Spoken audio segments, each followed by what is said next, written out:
பாண்டிச்சேரி கம்பன் கழகம் என்பது மற்றவர்களுக்கு தாய்க்கழகமோ இல்லையோ அது எனக்கு தாய்க்கழகம். கிட்டத்தட்ட 40 ஆண்டுகளுக்கு மேலாக இந்த நிகழ்ச்சிகளில் கலந்து கொள்ளவும் பார்க்கவும் அனுபவிக்கவும் ஆண்டவன் எனக்கு துணை செய்திருக்கிறான். 3 தலைமுறை செயலாளர்களை சந்தித்து அவருடைய அன்பை பெற்று வருகிறேன். புலவர் கம்பவாணர் அருணகிரி ஐயா அவர்கள் இருக்கிற காலத்திலே இந்த மன்றத்துக்கு நான் முதலாக வந்தேன். அதற்கு பிறகு வக்கீல் முருகேசன் ஐயா அவர்கள் செயலாளராக இருந்த காலத்திலெல்லாம் இந்த மன்றத்திலே கலந்து கொண்டேன். இப்பொழுது என்னை ஒரு உடன்பிறப்பாக நேசிக்கிற சிவக்கொழுந்து ஐயா அவர்கள் காலத்திலேயும் தொடர்ந்து வருகிற வாய்ப்பு கிடைத்திருக்கிறது. முற்பிறவிகளிலே நான் நிறைய புண்ணியம் செய்திருப்பேனோ என்று இந்த அமைப்புகள் எல்லாம் என்னை நினைக்க வைக்கின்றன. செயலாளர்கள் என்னின் மேல் காட்டுகிற அன்பு ஒருபுறம் என்றால், இந்த ஊர் மக்கள் என் மேல் காட்டுகிற அன்புக்கு நான் எப்படி கைமாறியற்றுவேன் என்று எனக்கு தெரியவில்லை. மீண்டும் மீண்டும் என்னுடைய அன்பையும் நன்றியையும் வணக்கத்தையும் உங்கள் எல்லோருக்கும் தெரிவித்து மகிழ்கின்றேன். சபையினுடைய முன்வரிசையிலே பேரறிஞர்கள் பலர் உட்கார்ந்திருக்கிறார்கள். அவர்கள் பெயர்களை எல்லாம் நான் சொல்லி முடிப்பதென்றால் அதற்கு வழக்காடு மன்றத்தினுடைய நேரத்தில் அரைவாசி நேரம் போய்விடும் என்றபடியால் அத்தனை பேருக்கும் என் வணக்கங்கள் உரித்தாகட்டும். இந்த அத்தனை பேருக்கும் என்று நான் சொன்ன வார்த்தைக்குள்ளே யார் யார் அடங்குவார்கள் என்று உட்கார்ந்திருக்கிறவர்களுக்கு தெரியும். அவர்கள் என்னை ஆசீர்வதிப்பார்களாக. சென்ற ஆண்டும் சொன்னேனோ என்னவோ தெரியவில்லை, இந்த கோவிட் வந்த பிறகு பல காலம் இந்தியாவுக்கு நான் வர முடியாமல் போயிற்று. கிட்டத்தட்ட 4 ஆண்டுகள் என்று நினைக்கிறேன். அந்த 4 ஆண்டுகள் முடிந்த பொழுது திருப்பி எனக்கு இங்கே தமிழ்நாட்டுக்கு வருகிற அழைப்பு கிடைத்த பொழுது நான் நினைத்தேன், என்னை எல்லாரும் மறந்திருப்பார்கள். அதனாலே நான் இனி போய் என்ன செய்வது, என்னை மறந்திருப்பார்களே, அவர்களுக்கு என்னை எப்படி நினைப்பூட்டுவது என்பது பற்றியெல்லாம் நான் நிறைய சிந்தித்து கொண்டு வந்தேன். ஆனால் இங்கு வந்து பார்த்த பிறகு எனக்கு ஒரு உண்மை தெரிந்தது. திருப்பி வந்தால் நான் முன்பு இருந்த மரியாதையை விட என்னுடைய மரியாதை கூடியிருக்கிறது. நான் இதை ஒன்றும் பெருமையாக சொல்லவில்லை, உண்மையாகவே என் மேலே மற்றவர்கள் காட்டுகிற அன்பும் மரியாதையும் கூடியிருக்கிறது. 3 ஆண்டுகள் பேசவில்லை, ஆனாலும் மரியாதை குறையவில்லை, கூடியிருக்கிறது. அதில் இருந்து எனக்கு ஒரு உண்மை தெரிந்தது, பேசாமல் இருந்தால் மரியாதை கூடும் என்ற உண்மையை தெரிந்து கொண்டேன். இதை நான் விளையாட்டாகவும் சொல்லுகிறேன், நிஜமாகவும் சொல்லுகிறேன். பேசுவதை விட பேசாமல் இருப்பதுதான் ஞானம் என்று நான் கருதுகிறேன். பேச்சு அறிவு, பேசாமல் இருப்பது ஞானம். அந்த ஞானத்துக்கு கிடைக்கிற மரியாதை அறிவுக்கு என்றைக்குமே கிடைக்காது என்ற நம்பிக்கையோடு வாழ்கிறவன் நான்.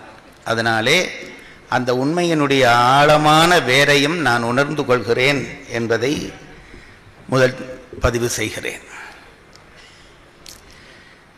கம்பனுக்கு ஏதோ ஒரு ராசி இருக்கிறது என்று நினைக்கிறேன்.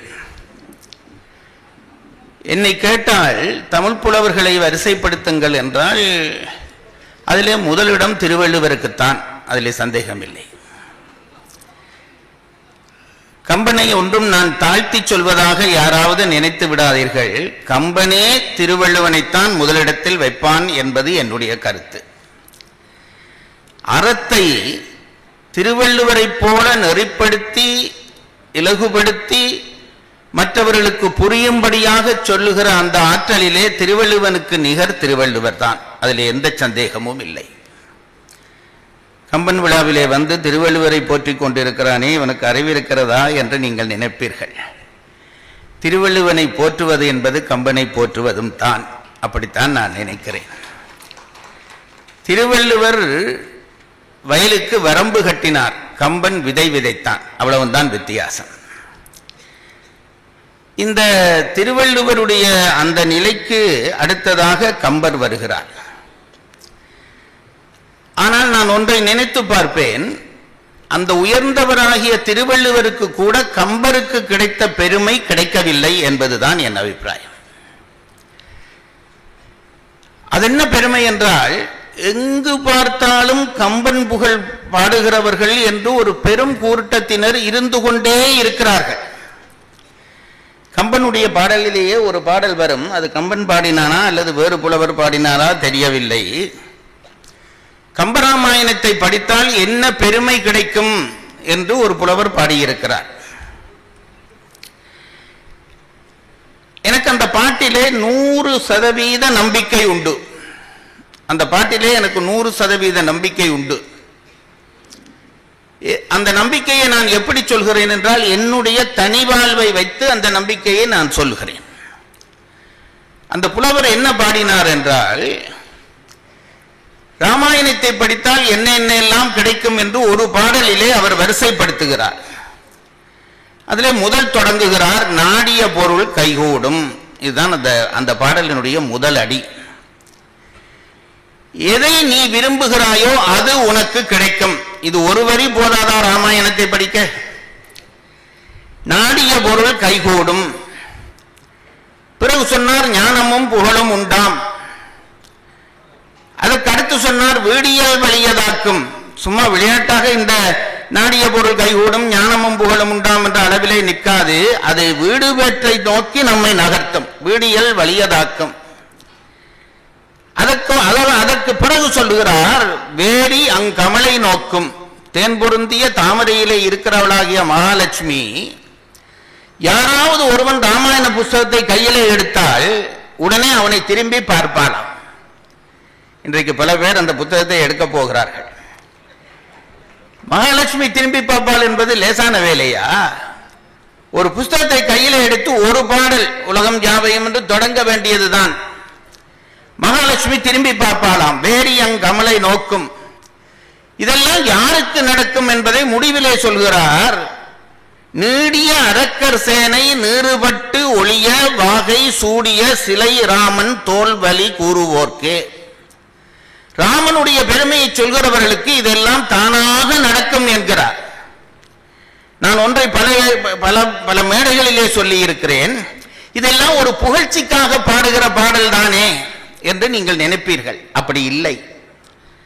பழைய புலவர்கள் அப்படி பாடுவதில்லை.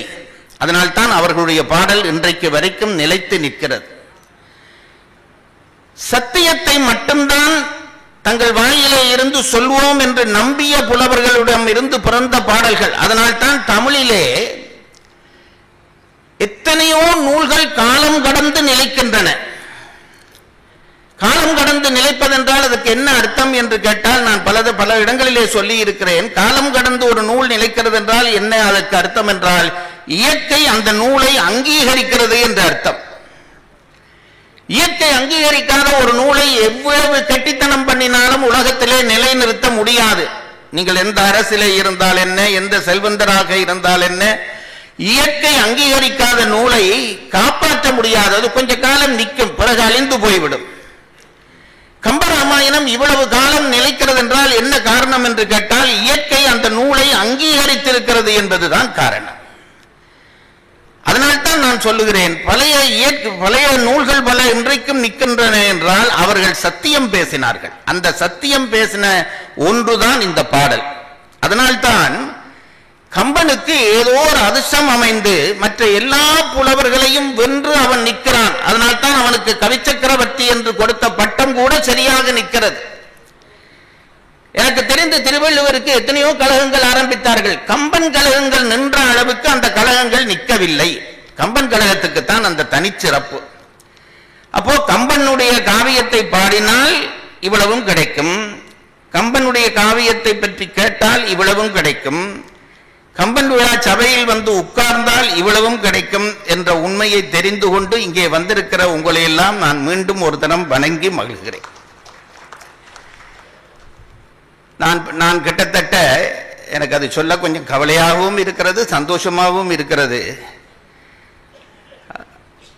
ஒரு 4 தலைமுறை கம்பன் குடும்பத்தாரை நான் கண்டுவிட்டேன். அது ஏன் கவலையாக இருக்கிறது என்று சொல்கிறேன் என்றால், எனக்கு வயசு போய்விட்டதே என்று நினைக்க கவலையாக இருக்கிறது. அப்படி நான் அந்த எல்லைக்கு போவதற்கு காரணம், அந்த குடும்பத்துக்குள்ளே நுழைவதற்கு காரணம் இவர்கள் குடும்பம். மாதுவினுடைய அப்பா அந்த குருநாதர் மட்டும் இல்லாவிட்டால் இன்றைக்கு எனக்கு வாழ்க்கை என்பதே இல்லை, சத்தியமாக சொல்லுகிறேன். அவர் போட்ட பிச்சை, பேராசிரியர் ராதாகிருஷ்ணன் போட்ட பிச்சையினாலே தான் வாழ்ந்து கொண்டிருக்கிறேன். தலைமுறை தலைமுறையாக யாரோ ஒருத்தர் வந்து விடுகிறார்கள். பாண்டிச்சேரியிலே முதல் நான் வருகிற பொழுது அருணகிரி ஐயா அவர்கள் கம்பன் விழா நடத்தினார். அதற்கு பிறகு நடத்தியவர்கள் எல்லாம் பெரிய வசதி மிக்கவர்கள் நடத்தினார்கள். அருணகிரி ஐயா ஒரு தமிழாசிரியர். அவர் வீட்டிலே ஒரு சின்ன வீடு, நாங்கள் வந்து பஸ்ஸில் இறங்கி ஆட்டோ பிடித்து வந்து அவர் வீட்டு வாசல்ல இறங்குவோம். அவர் ரொம்ப எளிமையான தோற்றத்தோடு இருப்பார், ஆனால் ராஜ கம்பீரத்தோடு இருப்பார். அவர்தான் இந்த கம்பன் கழகத்துக்கு ஒரு உருக்கொடுத்தவர். அதற்கு பிறகு அவருக்கு தொண்டு செய்து கொண்டு வந்தவராகிய முருகேசன் ஐயா வந்தார். நான் நினைப்பதுண்டு, அருணகிரி ஐயாவுக்கு பிறகு முருகேசன் ஐயா வந்து விட்டார். அவரும் சிறப்பாக நடத்தினார், மிகச் சிறப்பாக நடத்தினார், என் மேலே தனி அன்பு கொண்டிருந்தார். இவருக்கு பிறகு இனி யார் வரப்போகிறார்கள் என்று நான் நினைப்பதுண்டு. அந்த காலத்திலே பார்த்தால் அவர் விட்ட இடத்திலே இருந்து மேலே ஏறிக்கொண்டிருக்கிறார் எங்களுடைய சிவக்கொழுந்து ஐயா அவர்கள். அவரை முகப்புகழ்ச்சி செய்ய வேண்டும் என்று எந்த தேவையும் எனக்கு இல்லை. நான் அப்படி யாரையும் வேண்டும் என்று செய்யவும் மாட்டேன். என்னை அடுத்த ஆண்டு ஐயா கூப்பிட வேண்டும் என்பதற்காக பேசுகிற ஆள் இல்லை. நான் கூப்பிடாமல் விட்டால் அதுக்காக வேண்டுமானால் பேசுவேன். இது ஒரு திமிரில் நான் பேசுவதாக நினைக்காதீர்கள், சத்தியமாக சொல்கிறேன். அவர்களுடைய தொண்டை பார்த்து நான் ஆச்சரியப்படுகிறேன். இந்த மேடையை பார்த்தால் ஒரு அரண்மனையில் இருப்பது போலல்லவா இருக்கிறது. கம்பனுக்கு விழா எடுப்பது மட்டுமல்ல, அவன் தகுதிக்கு விழா எடுக்க வேண்டும். சும்மா ஒரு 4 ஜமுக்காலம் பிரித்துட்டு இதுல வச்சு விளக்கால் மன்னன் நடத்துங்கொண்டாலும் நாங்க நடத்திட்டு போயிடுவோம். நான் எப்பவும் மேடையில் சொல்லுற கவிதை தான். ஔவையாருக்கு ஒரு முறை ஏதோ ஒரு நோய் வந்திருக்கும் போல, இதெல்லாம் புத்தகத்திலே இல்லை, ஏதோ ஒரு நோய் வந்திருக்கும் போல யாரோ ஒரு தமிழ் வைத்தியரிடம் போயிருப்பார். அப்ப ஆங்கில வைத்தியரிடம் போயிருப்பார். அந்த வைத்தியரை ஏதோ ஒரு மருந்தை கொடுத்து ஔவையாரை பார்த்து இதை ஆட்டுப்பாலிலே கலந்து குடியுங்கள் என்று சொல்லி கொடுத்திருப்பார். ஔவையார் தன் பாட்டுக்கு அப்படி நாடோடியாக தெரிந்தவர். அவர் எங்க ஆடு கொண்டாதிருந்தார். அப்ப ஆட்டுப்பால் தேவை. யாரிடம் கேட்கலாம் என்றால், அவருக்கு நண்பனாக இருந்தது சேரமன்னன். சேரமன்னன் சபைக்கு போனார். அவன் ஔவையாரை கண்டவுடனே ரொம்ப மகிழ்ந்தான், வரவேற்றான், உட்கார வைத்தான். அம்மா என்ன வந்தது என்று கேட்டான். ஔவையார் சொன்னார், எனக்கு கொஞ்சம் ஆட்டுப்பால் வேணுமப்பா என்றார். சாதாரணமா கொஞ்சம் ஆட்டுப்பால் வேணும். உடனே சேரமான் திகைத்து போனான். இந்த அம்மா எதுக்கு கேட்குதுன்னு தெரியவில்லையே, ஆட்டுப்பால் கேட்கிறாரே என்று மந்திரியை கூப்பிட்டான். கூப்பிட்டு இந்த அம்மா ஆட்டுப்பால் கேட்கிறார், என்ன பண்ணட்டும் என்றார். சுவாமி, ஆட்டுப்பால் கொடுத்தால் போதாது, ஒரு ஆடு கொடுக்கலாமா என்றான் இந்த மந்திரி. அவன் லெவல் அது. அட பைத்தியக்காரா, ஔவையாருக்கு நான் ஆடு கொடுத்தால் அடுத்த நாளே மிச்ச புலவர்கள் எல்லாம் சேர்ந்து ஆடு கொடுத்த சேரன் என்று எனக்கு பெயர் வைத்து விடுவார்கள். ஆகவே அது வேண்டாம், நீ போ என்று காதிலே ஏதோ சொல்லி அனுப்பினான். போன மந்திரி கொஞ்ச நேரத்திலே வந்தான். தங்கத்திலே செய்த ஒரு ஆட்டை கொண்டு வந்து வைத்தான். இது ஔவையாருக்கு தூக்கி இந்த சேரன் கொடுத்தான். ஔவையார் சிரித்தார். அவளுக்கு தேவை கொஞ்சம் ஆட்டுப்பால். அதை கேட்க போக ஒரு தங்க ஆட்டையே கொண்டு வந்து கொடுத்து விட்டான். ஔவையார் அதை பார்த்து விட்டு பாடினார். அது ஒரு நல்ல வெண்பா. நான் பல இடங்களில் சொல்லி இருக்கிறேன், ரசித்து சொல்லி இருக்கிறேன்.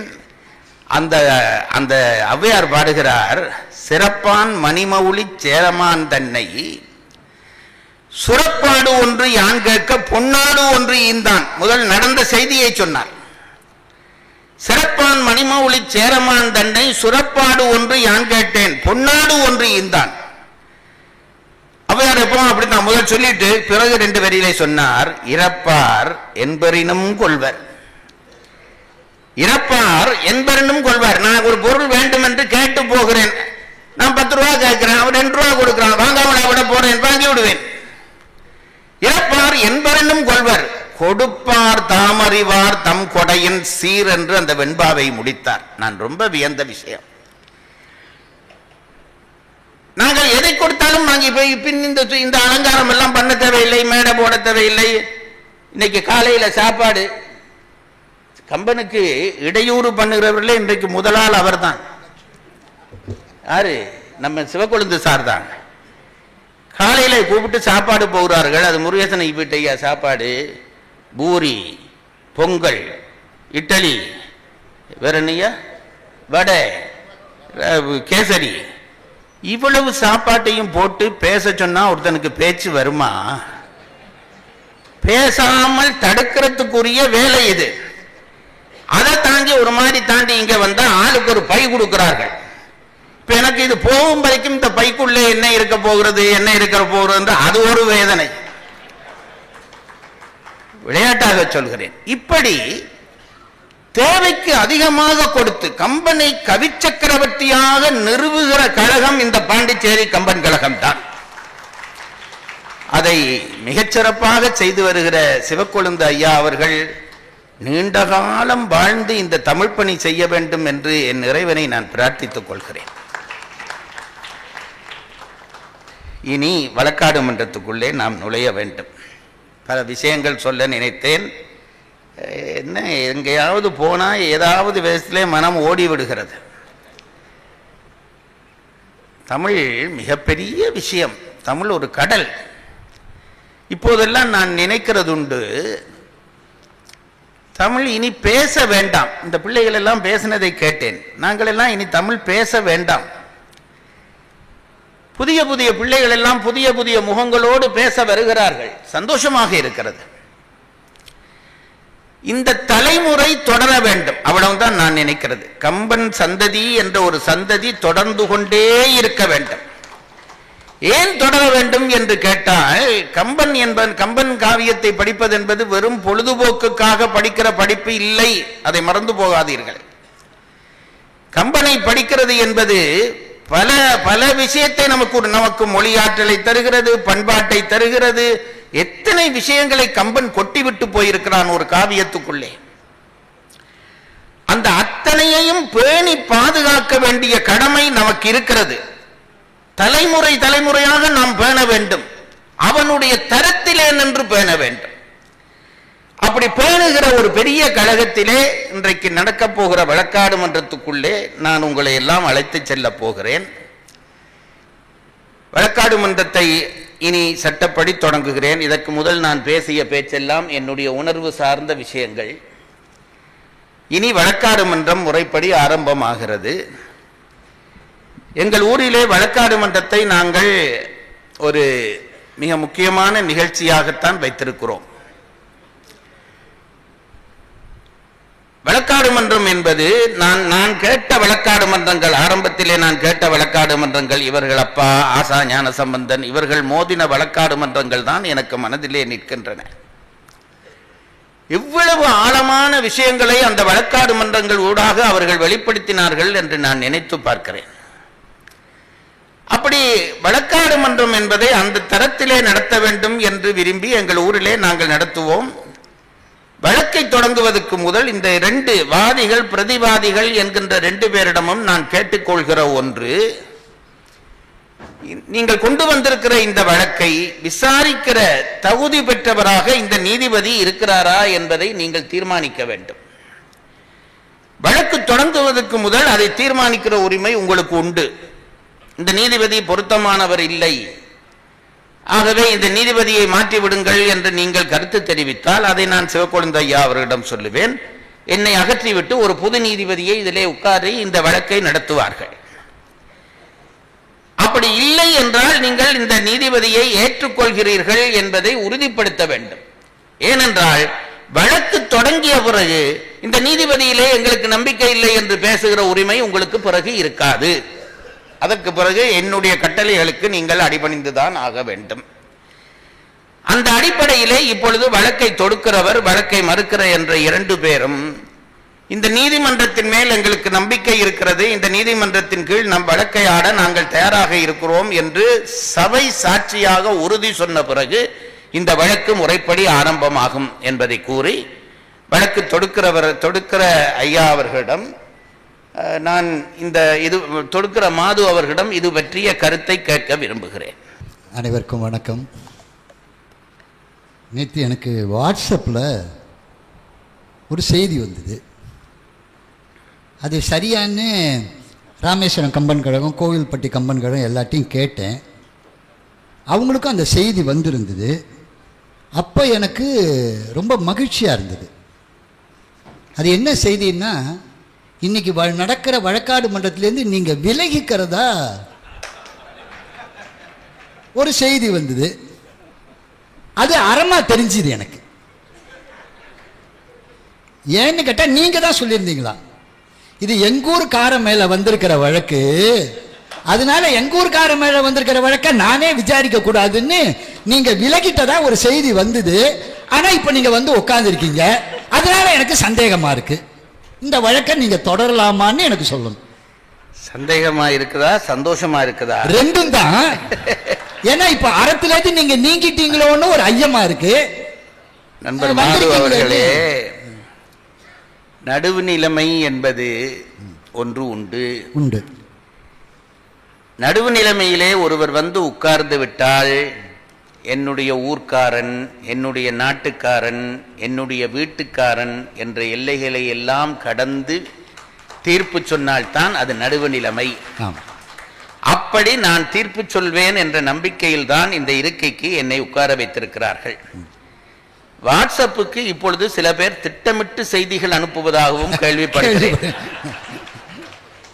நீங்கள் சிரிப்பதை பார்த்தால் அந்த செய்தி உங்களிடமிருந்து கூட வந்திருக்குமோ என்று ஒரு ஐயம் தோன்றுகிறது.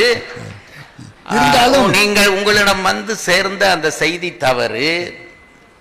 என்னை பொறுத்தளவிலே இந்த மன்றத்தினுடைய தீர்ப்பை நடுவுநிலைமையாக சொல்ல முடியும் என்று நினைக்கிறேன்.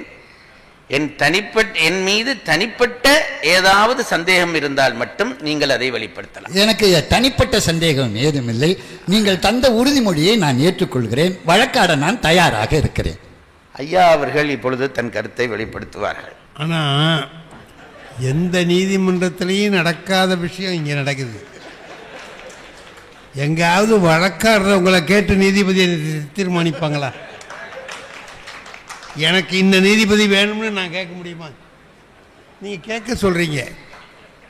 ஐயா, நீங்க நீதிபதி நீங்கள் இன்ன நீதிபதி வேணும் என்று கேட்க வேண்டாம். நியமிக்கப்பட்ட நீதிபதி எங்களுடைய ஐயத்துக்கு அப்பாற்பட்டவர் என்பதை சொல்லிவிட்டால் அதற்கு பிறகுதான் வழக்காடு மன்றம் முறைப்படி ஆரம்பமாகும். அதுதான் பிரச்சனை. ஒரு நீதிமன்றத்தில் ஒருத்தர் சாட்சி சொல்ல வந்து நின்னார். சாட்சி சொல்றதுக்காக வந்து நின்னார். இந்த வக்கீல் அவர்கிட்ட கேட்குறாரு, நீ அந்த ஆள்கிட்ட பணம் வாங்கிட்டு தானே வந்திருக்கேன்னார். அந்த சாட்சி ஏதாவது பதில் சொல்லணுமா இல்லையா? அவன் பாட்டுக்கண்ணா, யோ அந்த ஆள்கிட்ட பணம் வாங்கிட்டு தானே நீ வந்திருக்க அப்படின்னா ஒன்றும் சொல்லு. 3வது தடவையும் கேட்டார், அவன் ஒன்றும் சொல்லலை. நீதிபதிக்கு கோவம் வந்துருச்சு. யோ வக்கீல் கேட்குறாருல, பதில் சொல்லியா? அதுக்கு அந்த சாட்சி சொன்னான், வக்கீல் ஐயா என்கிட்ட கேட்டீங்க, நீதிபதிகிட்ட கேட்டீங்கன்னு நினச்சிக்கிட்டு இருந்தேன்.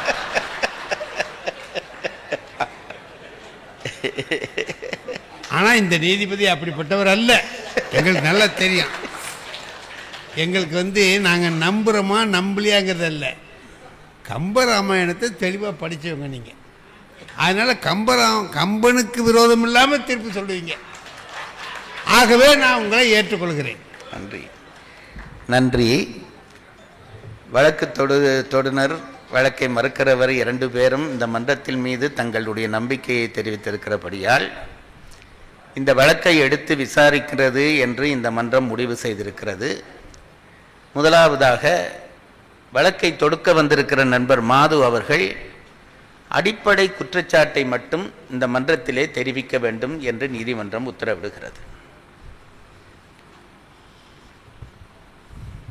57 ஆண்டுகளாக கம்பனுக்கு மிகுந்த சீரோடும் சிறப்போடும் பெருவிழா எடுத்துக்கொண்டிருக்கின்ற கம்பன் கடகத்து சான்றோர் பெருமக்கள் அனைவருடைய திருவடிகளும் என்னுடைய மனமொழி மேகலினாலே வணங்கி மகிழ்கிறேன்.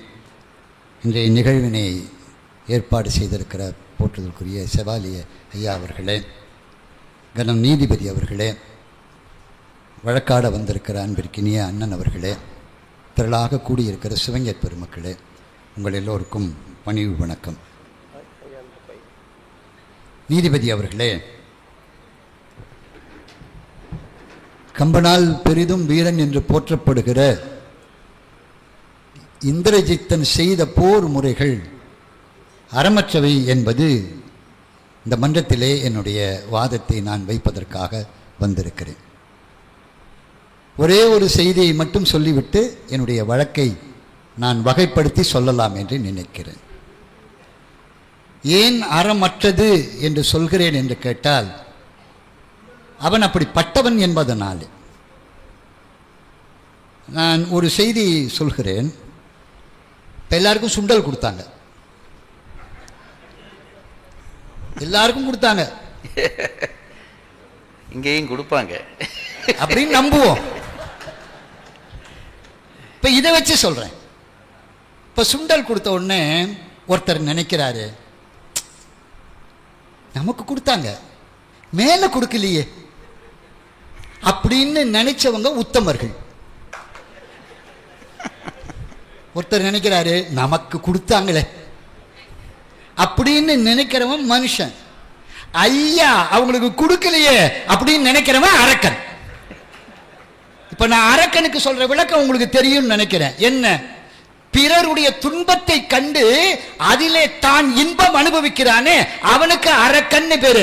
அவன் எப்படி அறமாக போர் செய்வான்?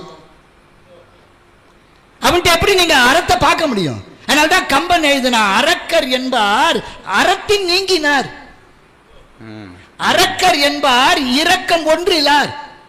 அப்படி இரக்கம் இல்லாதவன், அரக்க குணம் படைத்தவன் எப்படி போர் முறையில அறத்தோடு நடந்து கொண்டிருப்பான்? அதுதான் என்னுடைய வழக்கு. நான் அதனால என்னுடைய வழக்கை 3 விதமாக இந்த மன்றத்திலே வைக்கிறேன். பாசத்தால் நாக பாசத்தை அறமற்ற வகையில் மறைந்து நின்று எய்தியவன் வீரனா? போக்கு காட்டி அஸ்திரத்தை ஒருவன் மீது எய்தியவன் பெரு வீரனா? பிறர் அழிய வேண்டும் என்பதற்காகவே யாகம் செய்வதற்காக மறைந்து நின்றவன் பெரு வீரனா? எனவே 3 வகைகளிலே நான் இந்திரஜித்தனுடைய போர் முறை அறமற்றது என்று இந்த மன்றத்திலே என்னுடைய வாதத்தை பதிவு செய்கிறேன். அவர் மறுப்பாரே, ஆனால் ஒவ்வொரு வாதத்தையும் நான் விரிவாக சொல்வதற்கு தயாராக இருக்கிறேன் என்று இந்த மன்றத்திலே பதிவு செய்கிறேன். 3 குற்றங்களை நண்பன் மாது அவர்கள் சாட்டுகிறார். ஒன்றாக சொல்லுங்கள். நாகபாசத்தை மறைந்து நின்று எய்தவன் பெருவீரனா? முதலாவது, நாகபாசத்தை மறைந்து நின்ற ஒருவனை பெருவீரன் என்று சொல்ல முடியுமா? போக்கு காட்டி போரில் இருந்து மறைந்து பின்பு வந்து போர் செய்தவன் போர் வீரனா? மூன்றாவது, அழிப்பதற்காகவே யாகம் செய்வதற்காக சென்றவன் சிறந்த போர் வீரனா? 3 குற்றச்சாட்டுகளை உங்கள் முன் இப்பொழுது அவர்கள் வைத்திருக்கிறார்கள். இந்த 3 குற்றச்சாட்டில் எதையாவது நீங்கள் ஏற்றுக்கொள்கிறீர்களா அல்லது 3ஐயுமே மறுக்கிறீர்களா என்பதை சொல்லிவிட்டு ஒவ்வொரு குற்றச்சாட்டாக நீங்கள் மறுக்க தொடங்கலாம் என்று இந்த மன்றம் கருதுகிறது. இந்த போர் முறையே அறம் இல்லாதது தான். இப்போ இவர் போரிடுறாரே, இதுவே அறம் இல்லை. ஏன் தெரியுமா? எதெல்லாம் போர் முறையோ அதையெல்லாம் தப்புங்கிறார். சண்டை தானே போட வந்திருக்கான், சண்டை தானே போடுவான். ஏன் சண்டை போடுன்னு கேட்ட? என்னங்க அவன் வந்தது சண்டை போட வந்தான், இப்படிதான் சண்டை போடணும்னா? ஐயா, அதுல ஒரு சின்ன பிரச்சனை இருக்கிறது. என்ன? மாது சொல்கிற முறையிலே போருக்கும் அறம் வகுத்து போர் செய்தவர்கள் தமிழர்கள்.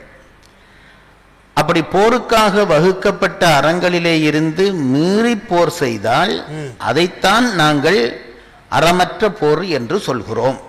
சரி, இப்பொழுது இந்த இந்திரசித்தன் செய்த போர் முறைகளிலே சில இடங்களிலே தமிழர்கள் பேணியதாகிய அந்த அறமுறை இல்லாமல் போய்விட்டது என்பதுதான் மாது வைக்கிற குற்றச்சாட்டு. சரிங்க, எதிரி எப்படி இருக்கானோ அதுக்கு தகுந்த மாதிரி தான் நான் சண்டை போடணும்.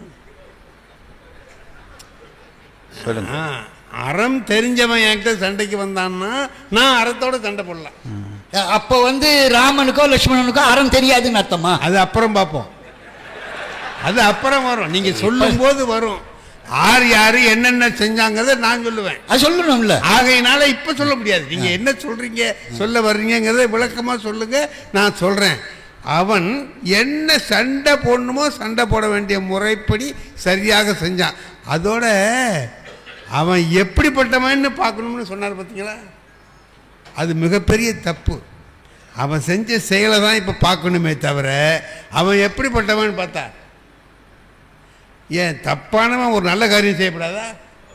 நல்லவன் கெட்ட காரியம் செய்யப்படாதா? அவன் முந்தி நல்லவன், அதனால இப்போ செஞ்ச கெட்டதும் நல்லதுதான் சொல்ல முடியுமா? ஆகவே அடிப்படையே அவர்கிட்ட தப்பா இருக்குங்க, நீங்க கொஞ்சம் கவனமா இருங்க, அவ்வளவுதான் சொல்றேன். அதாவது நீங்கள் 3 குற்றச்சாட்டையும் மறுக்கிறீர்கள். மாது அவர்கள் 3 குற்றச்சாட்டையும் மறுக்கிற காரணத்தினாலே நீங்கள் இனி ஒவ்வொரு குற்றச்சாட்டுகளாக சபைக்கு விளக்கம் செய்ய வேண்டும். 2 தரப்பு வக்கீல்களிடமும் நான் கேட்டுக்கொள்கிற ஒன்று, இந்த நிகழ்ச்சி முடிகிற பொழுது சபையிலே இருக்கிறவர்கள் சபைக்கு வந்த பொழுது இருந்த ராமாயண அறிவை விட அதைவிட அதிகமாக ராமாயண அறிவை பெற்று செல்ல வேண்டும். அதற்காகத்தான் இந்த நிகழ்ச்சி. ஆகவே அதை மனம் கொண்டு நீங்கள் வாதிட வேண்டும் என்று உங்கள் 2 பேரிடமும் கேட்டுக்கொள்கிறேன். இடையிடையே சுவைக்காக நாங்கள் நகைச்சுவை சேர்த்துக் கொள்வதிலே தப்பில்லை. அது அது அது சில பேருக்குத்தான் வரும், உங்கள் 2 பேருக்கும் அது நன்றாகவே வரும். அந்த நகைச்சுவை என்கின்ற ஆயுதத்தின் ஊடாக ராமாயணத்தை இந்த சபைக்கு உச்சரித்த வேண்டும் என்று நான் கேட்டுக்கொள்கிறேன். முதலாவது குற்றச்சாட்டை நீங்கள் இப்பொழுது விரிவு செய்யுங்கள். கணம் நீதிபதி அவர்களே, ஒன்றை நாம் நினைவில் வைத்துக் கொள்ள வேண்டும். அறவழியில் நிற்கிறவர்கள், இந்த உலகத்திற்காக நன்மை கருதி செயல் செய்கிறவர்கள், அவர்களால் வழிக்கு விழுந்தாலும் கூட தீயது செய்ய முடியாது. அப்படி தீமை செய்தால் அவர்கள் அறவாணிகளாக, அதாவது அறமுடையவர்களாக இருக்க முடியாது. அறத்தை பின்பற்றுகிறவர்கள் எந்த நேரத்திலும் எந்த காலத்திலும் அறத்தோடு தான் நிற்பார்கள். இதை நாம் முதலில் மனத்திலே இருத்திக் கொள்ள வேண்டும். அறம் என்பது இவருக்கு ஒன்று அவருக்கு ஒன்று என்று மாறுவதும் கிடையாது. அது நீங்கள் சொன்ன அந்த இதுவரை சொன்ன இந்த விடயத்தை நான் கொஞ்சம் தெளிவுபடுத்திக் கொள்கிறேன். அதாவது மறந்தும் கூட அறமீறல் செய்யாதவர்களுக்கு தான் ராமலட்சுமணர்கள். நீங்கள் குறிப்பால் சொன்னதை நான் வெளிப்படுத்தி சொல்லுகிறேன். இந்திரசித்தன் போராடியது ராமலட்சுமணருடன்.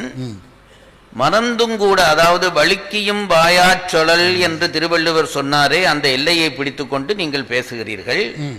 ஆகவே மறந்தும் கூட அறமீறல் செய்யாத ராமலட்சுமணர்கள் மீது அறமீறலான போரை தொடுத்தது தவறென்கிறீர்கள். சரியா? சரி சரி, தொடருங்கள். அப்படி தொடுத்தது முதல் அதாவது ஒரு 3 முறை நாம் இந்திரஜித்தை பார்க்கிறோம் போர்க்களத்தில். முதல்ல நாகபாசப்படலம். அந்த நாகபாசத்தை அவன் எப்படி வீசினான் என்பது நமக்கு தெரிய வேண்டும்.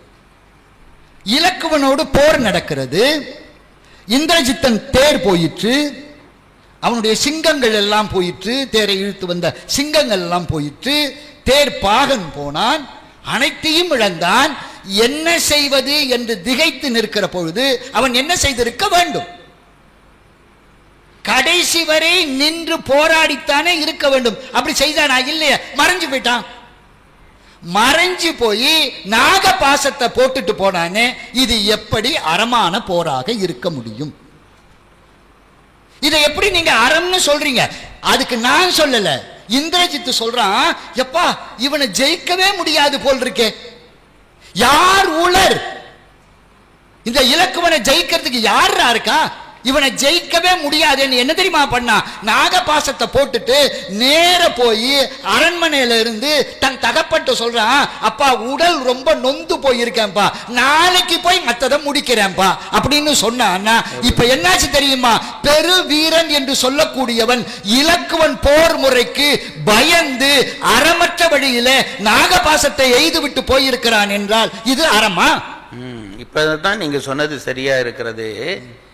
சில நேரத்தில் நாங்கள் சொல்லுகிற சொற்கள் மற்றவர்களுக்கு மயக்கத்தை ஏற்படுத்திவிடும். பல காலமாக விழா கேட்கிறவர்களுக்கு அது பிரச்சனை இல்லை, இந்த புதிய இளைஞர்களுக்கு வந்துவிடும். நீங்கள் சொன்னீர்கள், இக்கட்டு வந்த பொழுது ராமர் நாகபாசத்தை போட்டுவிட்டு போனான் என்றால், அது யார் மேலே போட்டுவிட்டு போனான் என்பது ஒன்று, கீழே போட்டுவிட்டு போனானா என்ற ஒரு எண்ணமும் வந்துவிடும். எய்து விட்டு போனான் என்று சொன்னீர்களே, அந்த வார்த்தை சரியாக இருக்கிறது. எய்து விட்டு கூட சொல்றேன், ஏறி விட்டு போனான்னு சொல்றேன். ஏறி விட்டு போனா. இப்ப இதுல என்ன தெரியுமா?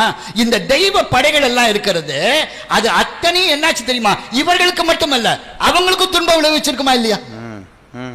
அப்ப மனசுல தன்னை சார்ந்தவர்களுக்கும் தனக்காக வந்து போரிடர்களும் இதனாலே பாதிக்கப்படுவார்கள் என்ற எண்ணமே இல்லாமல் ஒருவன் போரிட்டால் அந்த போர் எப்படி ஆரம்பமாகும்? எனக்கு அது கூட இல்ல. அங்க போய் நின்னவன் கருடன் வர இந்த நாகபாசம் போன பிறகு இந்திரஜித்தன் நினைத்ததாக கம்பன் எழுதுகிறான், நான் விட்ட இந்த கருட பாச நாகபாசம் ஒரு கருடனாலா போக வேண்டும்? ராமன் மற்றவர்கள் வந்து இதை விடுவித்திருக்க கூடாதா? என் கருட பாசத்திற்கு என்னுடைய நாகபாசத்திற்கு அவ்வளவுதான் வலிமையா என்று அவன் நினைத்து வருந்துகிற பொழுது நமக்கு என்ன தோன்றுகிறது? இவன் போர் முறை அறமற்ற போர் முறை, அதனால் நொந்ததனால்தான் எப்படியாவது வெற்றி பெற வேண்டும் என்ற எண்ணத்திலே மறைமுகமாக நின்று நாகபாசத்தை எய்தினான் என்றால் அவன் போர் முறை அறமற்றது. மாது, உங்களிடம் ஒன்றை இந்த மன்றம் அறிந்து கொள்ள விரும்புகிறது.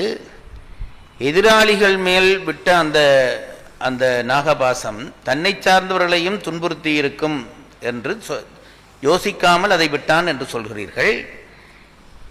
தெரியாமல் இந்த மன்றம் கேட்டுக்கொள்கிறது, எங்காவது ஒரு இடத்திலே கம்பன் தன் காவியத்தில் விடப்பட்ட நாகபாசத்தினாலே அரக்கர்களும் அழிந்தார்கள் என்ற செய்தியை பதிவு செய்திருக்கிறானா? பின்னாடி இருக்கே, பிரம்மாஸ்திரம் விட்டப்போ இந்த மருந்து மலை வரத்துக்கு முன்னாடி, நம்ம இதுல எத்தனை பேர் செத்து போனான்னு தெரிய வேண்டான்னு அரக்கர்கள்லாம் கொண்டு போய் கடல்ல போடுறான். நானே அத்தனை பேரையும் கடல்ல போட்டானே, எதனால?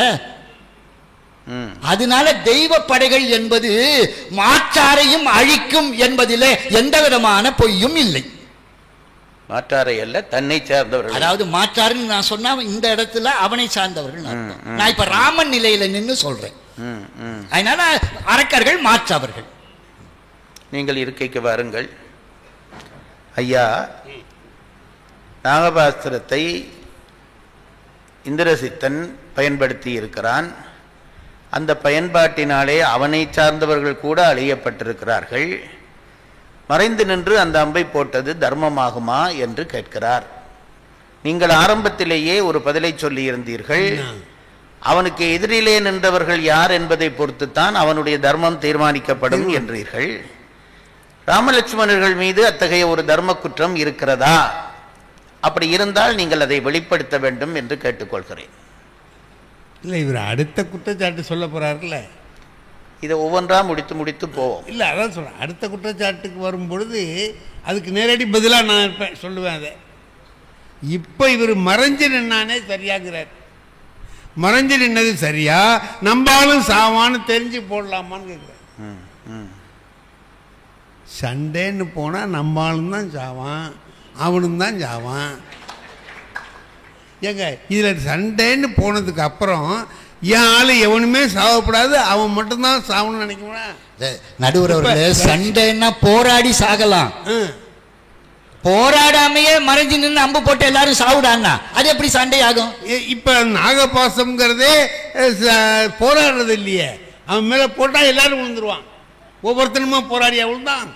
போராடாம தான். அதுதான் சொல்றேன், அதுதான் நான் தப்புன்னு சொல்றேன். ஏங்க போராடாமையே எதுக்கு சாவணும்? நான் என்ன சொல்றேன், ஒவ்வொரு முறை ஒவ்வொருத்தட்ட போர் முறை இருக்கும். இவனுக்கு நாகபாசத்தை போடுற முறை தெரிஞ்சது போட்டான். என்கிட்ட என்ன அம்பு இருக்கோ அதை நான் போடுவேன். நான் இப்போ இதை ஏன் போட்டேன்னு நீங்க கேட்கக்கூடாது. சண்டைக்கு வந்தா என்கிட்ட இருக்கிற அம்பை நான் போடுவேன். இல்லையே, எதிராளி அந்த மாதிரி அம்பு இருந்து எய்யாம இருக்கானே, அது அவன் மேல. அது ஏன் போடல நான் கேட்க முடியுமா? அவன் தெரியாம இருக்கான். அதுக்கு நான் என்ன பண்றது? தெரியாம இருக்கிறது இல்ல, தெரியாம இருக்கிறது இல்ல. ஏன் நான் விட்டது சரியா தப்பாங்கிறதா உங்களுக்கு கேள்வி. அவன் ஏன் விடல அப்படின்னு அது எனக்கு தெரியாது. அவன் போடாம இருந்திருப்பான், மறந்துருப்பான். அதுதான் நான் சொல்ல வரேன். யார பத்தியும் கவலைப்படாம பிறரை துன்புறுத்துவதே தன் வாழ்க்கையின் வேலையாக கொண்டிருக்கிறவங்க இந்த மாதிரி போரிட முடியுமே தவிர, போர்க்களத்துக்கு போனதுக்கு பிறகு இந்த ஒப்பாரி வேலையெல்லாம் வச்சக்கூடாது. போர்க்களம்னு போனா நீயா நானா அது அவன் செய்யறான். மறைஞ்சு போய் நின்று சண்டை போட அவனுக்கு தெரியும், அதனால போனான். உனக்கு தெரியாது, போல. நடுவரவர்களே, அது அப்படி நாம எடுத்துக்கொண்டா வாழ்க்கையா இருக்காது. அன்னைக்கு ஹிரோஷிமா நாகசாகில போட்ட அந்த அணுகுண்டு இருக்கு, அதனுடைய துன்பம் இன்றைக்கு வரைக்கும் அனுபவித்துக் கொண்டிருக்கிறார்களே, எனக்கேன் போயிட முடியுமா? அது எப்படி நீங்க சொல்ற அறமற்ற ஒரு போற எப்படி ஆரம்பிச்சு? எனக்கு குண்டு போட தெரிஞ்சதுன்னு அமெரிக்கா அணுகுண்டு போட்டான்னா அது சரியா? போ நான் கேக்குறேன், ஜப்பான் கிட்ட அணுகுண்டு இருந்தா அவன் போட்டிருக்க மாட்டான்? போடவே மாட்டான் நிச்சயம். அப்படி சொல்லாதீங்க. ஜப்பான்காரன் எல்லாத்தையும் செஞ்சவன் தான். அவங்கிட்ட அணுகுண்டு இல்ல, அதனால போடல. அதான் சொல்றேன், அணுகுண்டு அமெரிக்காரன் இருந்தது போட்டான். இவங்கிட்ட நாகபாசம் இருந்தது கூட தெரியும். அதாவது மாயமா போக இவனுக்கு தெரியும், அவனுக்கு தெரியாது. அதான் எனக்கு வயிற்று வலிடா, மத்தவனும் வயிற்று வலி அனுபவிடான்னு சொல்லி அதுக்கான காரியத்தை பண்றதுங்கிறது எப்படி அறமாகும்? எப்படி? எனக்கு வயிற்று வலி இல்லை. இப்போ ஆட்டுப்பால் வாங்க போனாங்கன்னு சொல்லி சொன்னாங்க. இல்ல எனக்கு இங்க பாருங்க, எனக்கு வயிற்று வலி இல்லைன்னு சொல்லாதீங்க. இந்திரஜித்து இலக்குவனை வெல்ல முடியாது என்பது நன்கு தெரிந்த பிறகுதான் நாகபாசத்தை போட்டானே தவிர அதுக்கு முன்னாடி சண்டை போட்டுக்கிட்டு தானே இருந்தான். சண்டை போடுற போது அடிப்படுறதெல்லாம் சகஜம், அது ஒன்றும் பெரிய விஷயம் இல்லை. போனவன் மறுபடியும் உங்களிடம் மன்றம் ஒரு தெளிவு பெற விரும்புகிறேன். இப்போ நீங்கள் சாட்டுகிற குற்றச்சாட்டிலே நாகபாசத்தை போட்டது தவறு என்கிறீர்களா, மறைந்து நின்று போட்டது? நாகபாசத்தை போட்டதும் ஒரு தவறு, அதை முறையற்ற வகையிலே போட்டதும் தவறு. போட்டது எப்படி தவறாகும்?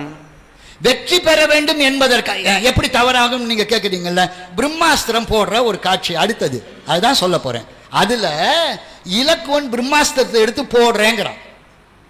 அப்போ ராமன் சொல்றான், போடாதடா, போட்டா அது 3 உலகத்தையும் சுடும்டா, இந்த உலகத்துக்கு அழிவு ஏற்படும்டான்னு சொன்ன உடனே அண்ணன் சொன்னதை தம்பியும் உணர்வுடன் கொண்டான் என்று கம்பன் எழுதுனா, அந்த அஸ்திரத்தை பிரயோகிக்க கூடாது, பிரயோகிக்க தெரிந்தும் என்றால் இவன் செய்தது அப்படிதானே, தப்பு தானே?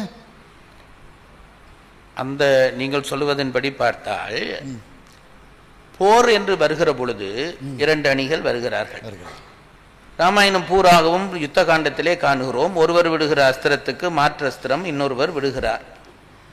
இப்பொழுது இன்ன அஸ்திரம்தான் பிரயோகிக்க வேண்டும் என்பது சட்டத்துக்குள் இல்லை, பண்பாட்டில் இருக்கலாம். நாங்கள் ராமன் தடுக்கிறானே பிரம்மாஸ்திரத்தை போடுகிற பொழுது பல உயிர்கள் வருந்தும் என்று தடுப்பது என்பது அவனுடைய பண்பாட்டு நிலை. அது போர் தர்ம நிலை இல்லை. தர்ம நிலையில் இருந்திருந்தால் அந்த இடத்துல பிரம்மாஸ்திரம் என்று ஒன்றை இருந்திருக்க கூடாது. நீங்க இல்ல நீங்க தான் தொடக்கத்துல சொன்னீங்க, மன்றத்துல தமிழர்களுக்கு என்று ஒரு அறநெறி இருக்கிறது என்று சொன்னீர்கள். அந்த அறநெறி என்ன?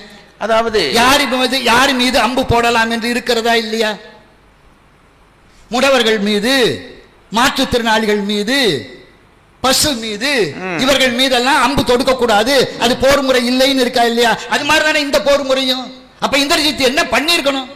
திருவள்ளுவர் கூட சொல்றாரு சார், கண்ணை இமைச்சான்னா அவன் மேல அம்பு போடக்கூடாதுங்கிற. கண்ணை இமைக்கிறான் வைங்க, இப்படி எடுத்து நான் வேல் எடுத்து வீச போறேன், அப்படி கண்ணை மூடிட்டான்னா அவன் பயந்துட்டான், அவன் மேல விடக்கூடாது. பரியா நகும்ங்கிறாரு திருவள்ளுவர். சொல்றார், அழித்து இமைப்பின் ஓட்டன்றோ ஒன்கணவர்க்குங்கிறார் திருவள்ளுவர் சொல்றார். அது சரி, அதுக்காக நீ இமைக்கிறானா இல்லையான்னு பார்த்துட்டு இருக்க முடியுமா? சார் சண்டை போடுறவன் கண்ணை மூடுறானா இல்லையான்னு பார்க்க முடியுமா சார்? இதெல்லாம் ஒரு பேச்சுன்னு பேசுறீங்க. ஏங்க இதெல்லாம் ஒரு பேச்சா? சண்டை போடுறவன் சண்டை கையில அம்பு என்ன இருக்கோ அதை எடுத்து அவன் மேல விடுவான். திருப்பி பாருங்க, நான் அம்பு போட்டதை தப்பு சொல்ல வரலையேங்கிற. ஏன் அம்பு இங்க முதல்ல சண்டை போடுங்க. இங்க பாருங்க, நான் அம்பு போட்டதை தப்புன்னு சொல்லிங்க. நீங்க நல்லா ஞாபகம் வச்சுக்கோங்க. கொஞ்ச நேரத்துக்கு முந்திதான் நாகாசுரத்தை போட்டது தப்புன்னாரு. இப்ப நான் அப்படி சொல்லலேங்கிறேன். இது அறமா? அறமா? நான் இது அறமா இல்ல, நான் சொன்னதை எதிரடி வழக்கறிஞர் புரிஞ்சுக்கலங்கிற. என்ன புரிஞ்சுக்கல? நான் என்ன சொல்றேன் அப்படி சொல்லாதீங்க. எனக்கு புரியுற மாதிரி உங்களுக்கு சொல்ல தெரியும். அது வேணாம். இப்ப என்ன பண்றேன், புரியுற மாதிரியே சொல்றேன். சொல்லுங்க. இப்ப நாம ரெண்டு பேரும் வார்த்தை போடுறோம்ல, இந்த போற எதிர்த்து நின்று நாகபாசத்தை போட வேண்டியதானே? இப்ப நீங்க தானே சொன்னீங்க அஸ்திரத்தை போடுறீங்க. எப்படி போட்டுக்கணும்? எதிர்த்து நின்று இதோ இதோ நாம நேரம் நிக்கிறோம்னா உன் மேல நாகபாசத்தை போடுறேன்னு போட வேண்டியதானே? நீங்க என்ன பண்ணீங்க? போடலன்னா எங்க நாகபாசம் இல்லையே. இப்ப வழக்காடுகிற இரண்டு பேருக்குமாக இந்த நீதிமன்றம் ஒரு அறிவுறுத்தல் தருகிறது. மாதவர்களே, நீங்கள் 2 குற்றச்சாட்டு வைத்தீர்கள். போட்டதும் தவறு, நாகாஸ்திரத்தை போட்டதும் தவறு, மறைந்து நின்று போட்டதும் தவறு என்று சொல்கிறீர்கள். போட்டது தவறு என்பதை இந்த நீதிமன்றம் ஏற்றுக்கொள்ளவில்லை. ஏனென்றால் போரென்று வந்துவிட்டால் அஸ்திர பிரயோகங்கள் இயல்பானவை. ஆகவே நாகாஸ்திரத்தை போட்டது தவறு என்கின்ற உங்களுடைய வாதத்தை இந்த மன்றம் விலக்கி வைக்கிறது. மறைந்து நின்று போட்டது தவறு என்கின்ற வாதம் ஓரளவு சரியாக இருக்கக்கூடும். ஆனால் அது பற்றி நீங்கள் உங்களுடைய கருத்தை அவரோடு பகிர்ந்து கொள்ளுங்கள். அதான் மறைந்து நின்று போட்டதுன்னு நான் சொல்றது காரணம், எப்ப போட்டான்னு நீங்க கேளுங்க. அதுதான் நான் சொல்ல வரேன். எப்போது இந்த போரில் தன்னால் வெல்ல முடியாது என்று நினைத்தானோ, அப்படியானால் நான் எப்படி வேண்டுமானாலும் ஜெயிப்பேன், அந்த ஜெயிக்கிற முறை அறமற்றதாக கூட இருக்கலாம், அதை பற்றி எனக்கு கவலை இல்லை, எனக்கு வெற்றிதான் தேவை என்று கருதி போடக்கூடாத பயன்படுத்தக்கூடாத நாகபாசத்தை எப்படி அவன் மறைந்து நின்று போடலாம்? ஏங்க இந்த மாதிரி ஒரு சண்டை போடுறோம், குத்துறோம், சரியா வரல, அரைகிறான். ஏன் அரைஞ்சேன்னா சார் இதை விட்டான், அவன் அதில் வெற்றி கிடைக்கல, அடுத்த முறை என்னன்னா மறைஞ்சு நின்று போடுறான். ஏன் மறைஞ்சேன்னா அவனுக்கு மறைய தெரியும், மறைஞ்சான். உனக்கு தெரியாது, தெரியாத ஏன் நீ மட்டும் செஞ்சேன்னு கேட்கலாமா? உனக்கு தெரியாமல் இருந்தது தப்பு, அவனுக்கு தெரிஞ்சிருந்தது அதனால தப்பாகாது. அதாவது அரக்கர்களுக்கு ஒரு அறம் தெரியும் என்பதற்காக மனிதர்களுக்கு ஒரு அறம் என்பது கிடையாது. அறம் என்பது எல்லாருக்கும் பொது. அதனால அறத்தை இல்லாம நான் எப்படி வேணாலும் போடுவேன், மறைஞ்சு நின்று போடுவேன் அப்படின்னா அவனுக்கு தெரியும், இவனுக்கு தெரியாது. அப்படின்னா ஏன் தெரியாது அப்படின்னா எதுக்கு உனக்கு சண்டை போட திராணி இல்லை, அப்ப நீ வீரன் இல்லைன்னு அர்த்தம் இல்லை. இப்போ இந்த மறைஞ்சு நின்று அவன் போடும்போது உனக்கு அது தெரியலன்னா நீ மரியாதையாக தோல்வியை ஒத்துக்கிட்டு போயிருக்கணும். ஏங்க நீங்கள் தான் தேவர்களாச்சு மனிதர்களாச்சு இல்லை, அவன் தான் அரக்கனாச்சு இல்லை, அவங்ககிட்ட ஏன் சண்டைக்கு போனீங்க? ஏங்க நாங்களாக சண்டைக்கு போனோம், சண்டைக்கு கூப்பிட்டதே அவன் தாங்க. நாங்களா நீங்க இப்படி சொல்லாங்க. உங்க இந்திரஜித்தை கலங்கி நின்ன இடம் உண்டு தெரியுமா? எங்க அவன் வீரன், அவன் போர்க்களத்துக்கு போறவன். அனுமன் அசோகவனத்தை அழித்த பிறகு என்ன தெரியுமா நினைச்சான் இந்திரஜித்து? கேடா இந்த கூன் குரங்க வந்து இப்படி பண்ணிட்டு போச்சு, நாளைக்கு ராமன் வந்தா என்னடா பண்றது அப்படின்னு இந்திரஜித்தை கலங்கி நின்னானே, என்ன வீரன் அவன்? ராமன்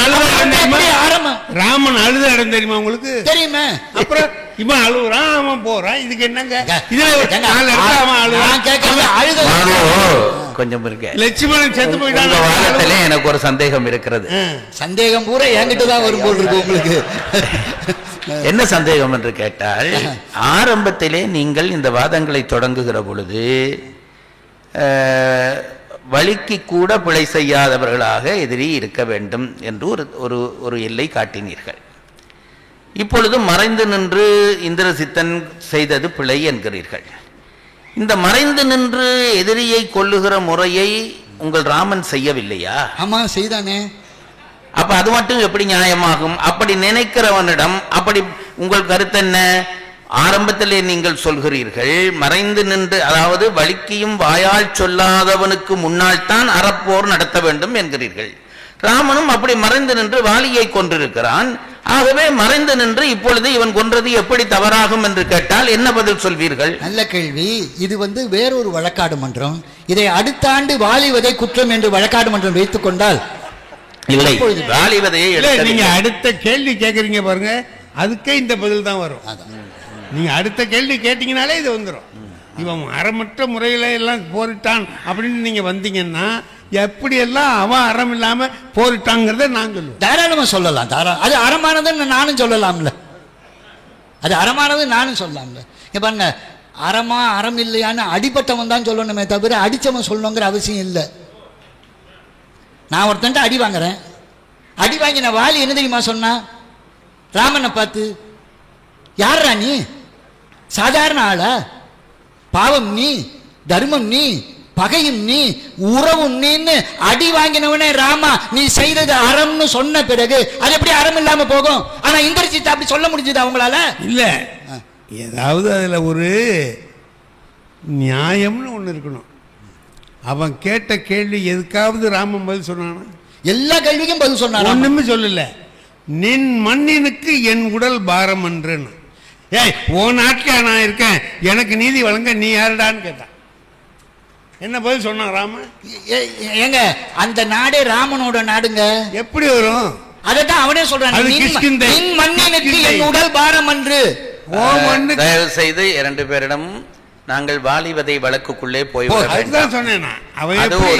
அது எடுக்கப்பட்டது ஒரு மேற்கோளுக்காகத்தான். இப்பொழுது நாங்கள் இலங்கை போர்க்களத்திலேயே நிற்போம். அங்கே வந்தால் மறைந்து நின்றது தவறு என்பது மறுக்க முடியாது.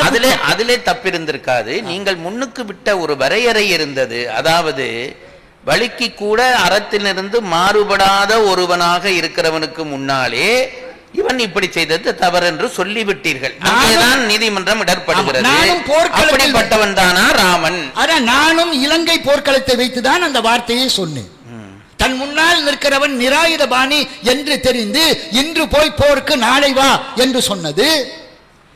அனுமன் தூது தேவையில்லை, இப்போது அங்கதனை தூது அனுப்புவோம் என்று மீண்டும் தூது அனுப்பியது. இலக்குவனை பார்த்து அம்பு எய்யாதே என்று சொன்னது. நீங்கள் இப்படி தொட்ட இடத்தில் எல்லாம் யுத்த காண்டத்திலே பார்த்தால் ஒரு இடத்தில் கூட ராமன் அறத்திலிருந்து வழுவி இருக்க மாட்டான் என்பது உண்மை.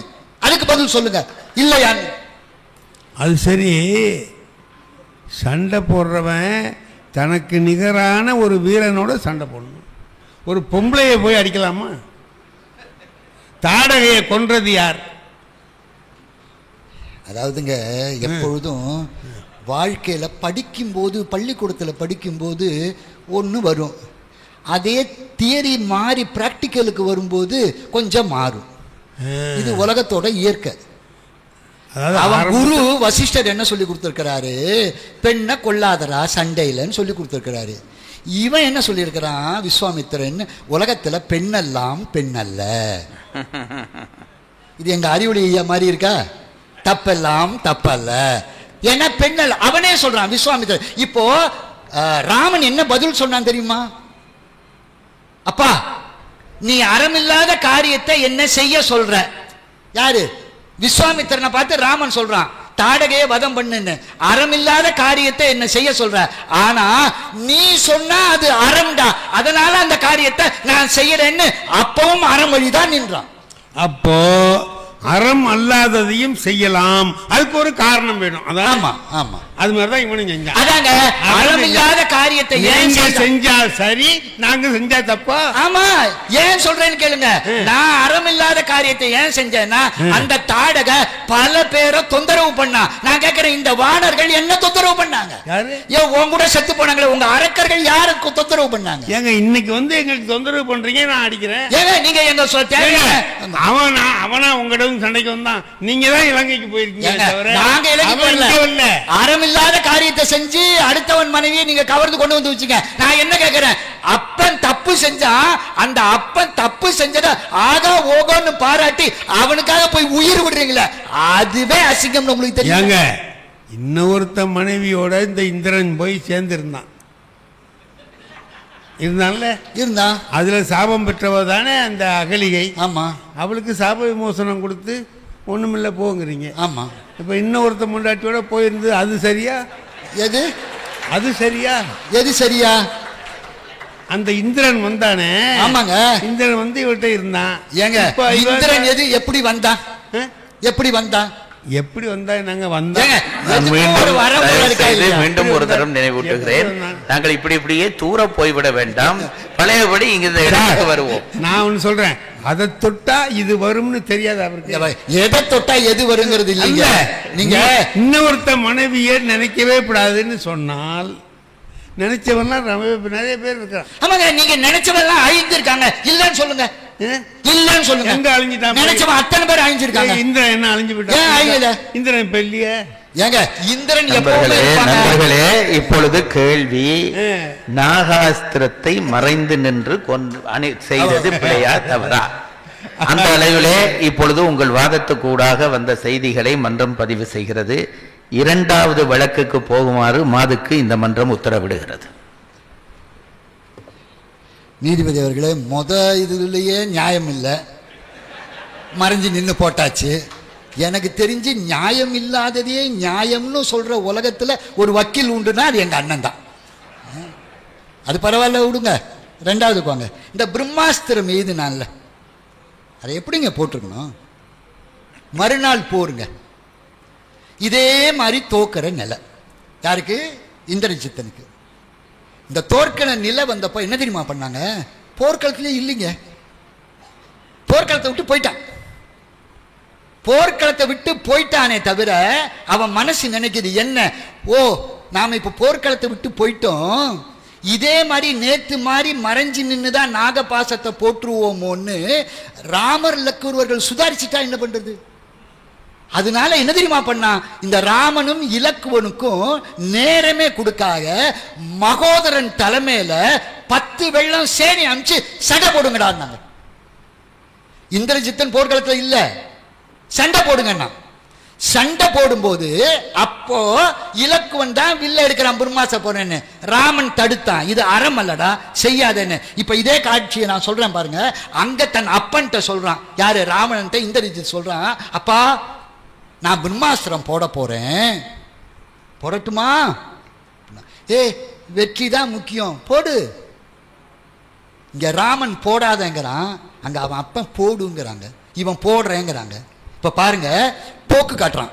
என்ன, இவங்களுக்கு தெரிஞ்சிரும்னு வேற ஒரு படைகளை அனுப்பி நீங்க சண்டை போடுங்க, அந்த நேரத்தில் நான் மந்திரம் சொல்லி இது பண்ண. இப்ப என்ன பண்ணா? ராமனும் இலக்குவர்களும் இந்த அத்தான படையும் அழிச்சுட்டாங்க. அழிச்சிட்டு போர் முடிஞ்சு போச்சுன்னு நினைச்சு ராமன் என்ன பண்றான்? தான் போரிட்ட படைக்கலைங்களுக்கெல்லாம் பூஜை செய்யணும்னு போறாங்க. வீடனன் என்ன பண்றான்? எல்லாருக்கும் சாப்பாடு எடுத்துட்டு வரேன்னு போறாங்க. இப்ப வந்த இந்த இந்திரஜித் என்ன தெரியுமா பண்ணா? பிரம்மாஸ்திரம் போட்டாங்க. எனக்கு அவன் பிரம்மாஸ்திரம் போட்டல கூட இல்ல, அவன் என்ன தெரியுமா பண்ணா? மந்திர உச்சாடனம் பண்ணி போர்க்களத்திலே இல்லாத ராமன் மேலேயும் இந்த பிரம்மாஸ்திரம் பாயட்டும்னு அப்படின்னு போட்டா அது எப்படி அறமான போராக இருக்க முடியும்? சொல்லுங்க, அது எப்படி அறமான போரா இருக்க முடியும்? இல்லாத ஒருத்தனையும் இது தாக்கட்டும் அப்படின்னா இந்த போர் முறை அறமான போர் முறையா? போக்கு காட்டிட்டு திருப்பி வந்து யாருக்குமே தெரியாம அஸ்திரம் போடுறதுல என்ன அறம் இருக்கு? இவர் கேட்டா என்ன சொல்லுவாரு? அவனுக்கு அது தெரிஞ்சிருக்கு. அல்லங்க, அவன் போர்க்களத்துல அவன் ஒரு போர் முறையை அனுஷ்டிக்கிறான். நேருக்கு நேர் சண்டை போட மாட்டேன். ராமன் யாரு? எதிரி தானே. ராமன் எதிரியா கூட இருக்கிறவனா? எதிரி தானே. ஆமா, அவன் மேலே போட்டுன்னு சொன்னா என்ன தப்பு? ஏங்க நான் என்ன கேக்குறேன்? எல்லாரையும் அழிக்கணும் பானே தவிர எதிரிலேயே ஒருத்தனை விட்டுருன்னா சொல்லுவான். எப்படி இல்லாத ஒருத்தனை ஏங்க அழிக்க? சண்டைக்கே அவன் இல்லைங்க, சண்டைக்கே இல்லாத ஒருத்தனை ஐயா அடிக்கிறேன்னு என்னது இது? எங்க போனா? அதாவது சண்டை போட இருங்க, எங்க அறிவுல என்ன சொல்லுவாரு? நான் சொல்றேன், சண்டை போடாம எங்க போனவன்? யாரு? போர்க்களத்துல சண்டை நடந்துகிட்டு இருக்கு, அப்ப எங்க போனா? ஏங்க இவன் இல்லவே இல்லை, எல்லாத்தையும் அழிச்சாச்சு, போர் முடிஞ்சு போச்சுன்னு கிளம்பி போனாங்க. இவன் போரே முடியாம திருப்பி ஓடி வந்தான்னா இவன் என்ன பண்ணுவான்? ஐயா, போர்க்களத்துல பலவிதமான போர் தந்திரங்களை அனுஷ்டிப்பாங்க. போர் தந்திரங்கள் 1000 உண்டு. அந்த போர் தந்திரத்துல ஒண்ணுதான் இதை செய்யறான். நீ ஏன் அந்த போர் தந்திரத்தை நீ செஞ்சேன்னு கேட்க கூடாது. நான் போர் தந்திரத்தை தவறே சொல்லலீங்க. எதா இருந்தாலும் நேரடியா நின்னுதானங்க சண்டை போடணும். ஏங்க பிரம்மாஸ்திரத்தை நேரடியா தான் போடுறானே தவிர வீட்டுல இருந்துட்டா போட்டா மறைஞ்சு நின்னு நேரடியா போடல. போர்க்களத்துல தாங்க போர்க்களத்துல எங்க நின்னு போட்டான்? மறைஞ்சு நிக்க அவனுக்கு ஆற்றல் இருக்கு. போர்க்களத்துல எங்க நின்னு போட்டான்? மறைஞ்சு நின்னு தானே போட்டான். அப்புறம் இல்லாதவன் மேல போட்டானா? இல்ல, மறைஞ்சு நின்னாக்கா என்ன அர்த்தம்? அவனுக்கு அந்த ஆற்றல் இருக்கு, மேல போறான். அதாங்க எப்ப வேணாலும் எந்த சண்டை வேணாலும் மறைஞ்சு நின்று தான் போடுவேன், நேரடியா போட மாட்டேன்னா இது எப்படி ஆரம்பமாகும்? அல்ல இந்த வருது பால் வந்து இப்போ கிரிக்கெட் ஆடுறாங்க, பால் வருது, நான் கட்டையாக இருக்கேன், என்னால் பிடிக்க முடியல, அவுட் ஆகும். அந்தாண்ட போயிட்டு 6க்கு போயிட்டு 6க்கு போயிட்டு நான் கொஞ்சம் உயரமாக இருந்து கொஞ்சம் ஜம்ப் பண்ண தெரிஞ்சவனாக இருந்தால் போய் பிடிச்சிருவேன். அது ஏன் ஜம்ப் பண்ணி பிடிச்சேன்னு கேட்கலாமா? என்னால் முடியுது, எனக்கு அந்த உயரம் இருக்கு, நான் தாவி பிடிச்சேன். அதே உயரத்தில் போகும்போது இவர் இருந்தாருன்னா பிடிக்க முடியாது, கட்டையா இருக்காரு. ஏங்க இது பந்துங்கிறது நேரடியா வருதுங்க. நான் என்ன கேட்கறேன், உங்க கைக்கு வரனால பிடிச்சிங்க. நான் கேட்கறேன் அதுக்கு மேல போச்சுன்னா தாவி பிடிப்பேன். அதுக்கு மேல போச்சுன்னா என்ன நேர போர்டையே போய் உடைக்குது, காரை உடைக்குது. அதுக்கு மேல போச்சுன்னா அதுக்கு மேல எம்புவீங்களா? என்னால எம்ப முடிஞ்சா எம்பு ஐயா. ஏங்க நீங்க எம்புனா நேரடியா எம்புங்க. நேரடியா தான். ஏன் நீங்க எம்புறதா தெரியாம மறைஞ்சு எம்புங்க? இது என்ன? இது மறைஞ்சு நிக்கிறதுங்கிறது அவனுக்கு முடிஞ்ச ஒரு. நீ யார்கிட்ட சண்டை போடுற? அரக்கன்ட்ட சண்டை போடுற. அரக்கனுக்கு உள்ள சூழ்ச்சியில அது ஒண்ணு. அது எப்படி தப்பு? அதான் அரக்கனுக்குள்ள சூழ்ச்சி. அவங்ககிட்ட தான் நீ சண்டை. அது அறம் கிடையாது. சூழ்ச்சி அறமாகாது, வஞ்சனை அறமாகாது. அல்ல, போர்க்கள சூழ்ச்சின்னு ஒண்ணு இருக்குது, அது போர் தந்திரம். அந்த தந்திரத்தை செய்யற போது நீங்க தப்புன்னு சொல்றீங்க. இல்ல, அது போர்க்களத்துல செய்யக்கூடிய ஒரு அணுகுமுறை. சரி, அப்புறம் ஏன் 10 வெள்ளம் சேனை அனுப்புனீங்க முன்னாடி? மகோதரன் கூட 10 வெள்ளம் சேனை அனுப்பிச்சு போய் சண்டை போடுறான்னு எதுக்கு டைம் எடுத்துக்கிட்டீங்க? ஏங்க அது ஒரு போர் முறை தானே. எதை பண்ணாலும் போர் முறை அப்படின்னு ஏன் போர்க்களத்துக்கு போர் நடத்துறதுக்கு கிடையாது. உங்களால வெற்றி பெற முடியாதுன்னு நினைச்சு ஏதாவது ஒரு தந்திரம் பண்ணி இவங்களை கொஞ்சம் இது பண்ணுவோம் அப்படின்னு தந்திரத்துக்காக தான் அனுப்புறீங்களே தவிர நீங்க உங்களுடைய எண்ணத்துல அறமா போர் செய்யணுங்கிற எண்ணம் ஒரு சொட்டு கூட உங்களுக்கு இல்ல. மாதுவிடம் அந்த மன்றம் ஒரு கேள்வி கேட்க விரும்புகிறது. ஏற்கனவே நாகாஸ்திரத்தை மறைந்து நின்று இந்திரசித்து போட்டான். ஆமா, அதனுடைய விளைவுகள் வந்தன. இப்பொழுது பிரம்மாஸ்திரம் வருகிறது.